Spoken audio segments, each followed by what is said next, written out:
Oh, hey there, everyone. Welcome to Clown Time. And today, on this episode of The Untrained Ear, we're going to be talking about McLusky and their brand new album, The World Is Still Here, and So Are We. The World Is Still Here, and So Are We is technically McLusky's fourth studio album. This band has a very rich history filled with turnover and deep lore. It is very rich and filled, and it would take me forever to get into it. But that does not mean it's not worth looking at. Please take the time and look at it. It is worth your while. I would say the genre here is post hardcore with nods on this particular record to country rock on a couple tracks. And I'm going to get it out of the way and say that this record is very polarizing.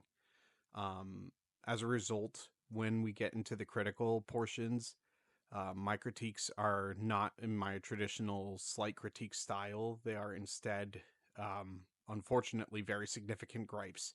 As a result, I've found from track to track that this band really has to dance a knife's edge in order to land home. When it lands, the music on this album is just powerful and it works so absolutely well. Every member of this trio is extremely musically talented. The drummer, the guitarist, and the lead vocalist, who also plays guitar, are all fantastic musicians. And what they have put together in McLusky is dynamic, it's potent, it's awesome, and it should exist. Um, I think in particular, I have to give a nod to Damien Sale, who is the lead vocalist. His vocal style is completely unforgettable. Whether he is giving the metal, prototypical guttural screams and growls, or he is doing his like court jester, goofy clown like bars. This guy just comes across as this unhinged street urchin, for lack of better terminology, and it is just so dynamic and completely unforgettable. You will absolutely think about his voice after listening to this album. And a lot of what I'm going to have to say about this project is going to come across probably harsh, but I want to preface this right away in saying that I actually had a great time listening to this album. And if you go into this project understanding what you're getting, and feel okay with that, you're going to have a great time too. This project had me practically dancing the whole way through. So bear that in mind as we get into this. Okay, if you want to know McLusky in a nutshell, I would ask you to consider no further than the track Unpopular Parts of a Pig. This is Formula McLusky in a song. Okay, you have a blasting mix, so you're going to need to go ahead and crank your volume as loud as you are absolutely comfortable doing. You have explosive drums, you have electric guitar and bass, and they are your co-pilot throughout the track, and they are going to soar you and jam you through on these very addictive riffs that are going to progress slowly and steadily throughout the track, and just pick up the chaos and pick up the power of the track as you go through. It's going to be steady, but it's going to build upon itself as it goes. Vocally, you're going to get Damien Sale sailing you through the jester voice, as in many of these tracks. And then he also graces you with these post hardcore guttural screams that will just send goosebumps straight up your arms, because he just has a very enigmatic scream that is great for the genre. And of course, you get treated to the lyrics, which I am not so bold as to read, so I will just provide them for you right here.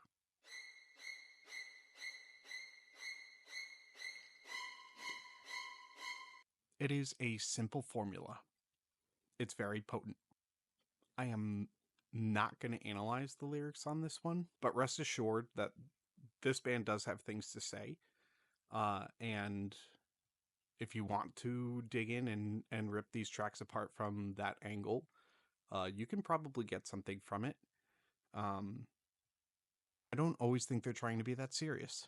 And I definitely don't think they're trying to be that serious with this track. Okay, so Now we get Kafkaesque novelist Franz Kafka, like the title on this one. Believe it or not, I've basically broken down everything you need to know about the musicality of this track.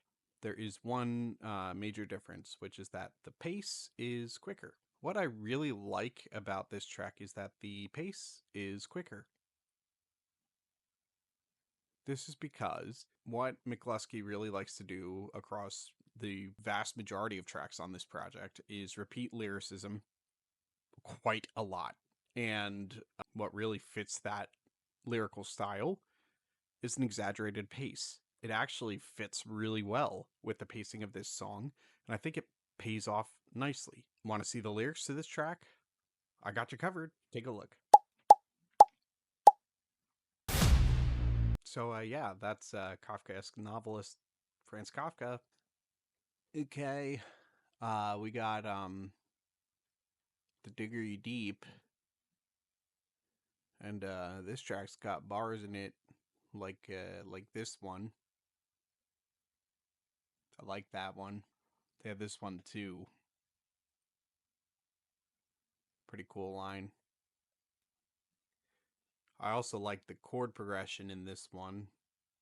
It's pretty solid. They add some vocal flares to the background, which I also really appreciated. All right, I know that the track breakdown section was really gripping, but now we're going to get into the criticism of the album. So, the first thing I want to touch in is the style of lyricism. Unfortunately, the lyricism on this album is a bit repressed, and it often leads to lack of progression in songwriting. And there is this repetitive element to almost every track where, while there is often some progression to the instrumentality, there is virtually no progression on many tracks lyrically.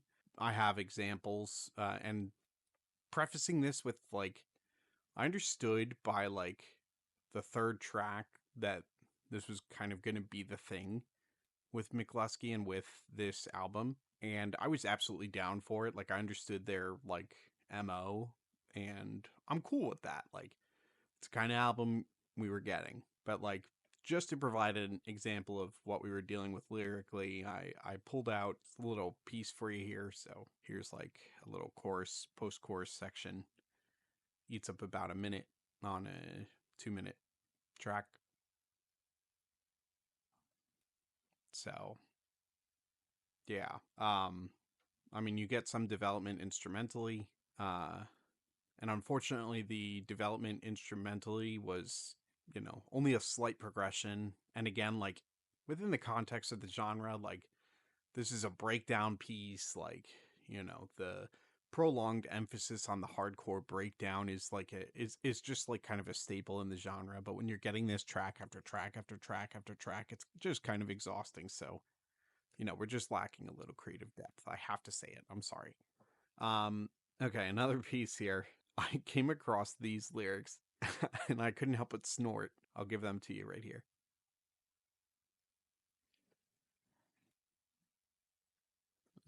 That was brilliant.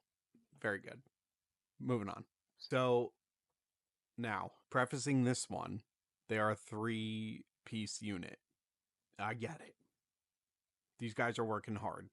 This is not me saying they're lazy. This is not me saying they're bad songwriters. This is not me saying anything like that. The nature of the music, the nature of what they do, what we get track to track. This is 30 minutes of songs kind of bleeding into one another.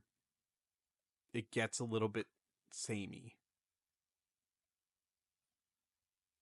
Honestly, it's not a hard problem. You know what you're getting. Like I said, very early on, you groove to it. It's only like 30 minutes, so it doesn't overstay its welcome. It didn't kill me on my listen. I had fun. With that being said, when I think about my baseless rating for McLusky, I have got to give these guys a solid 6.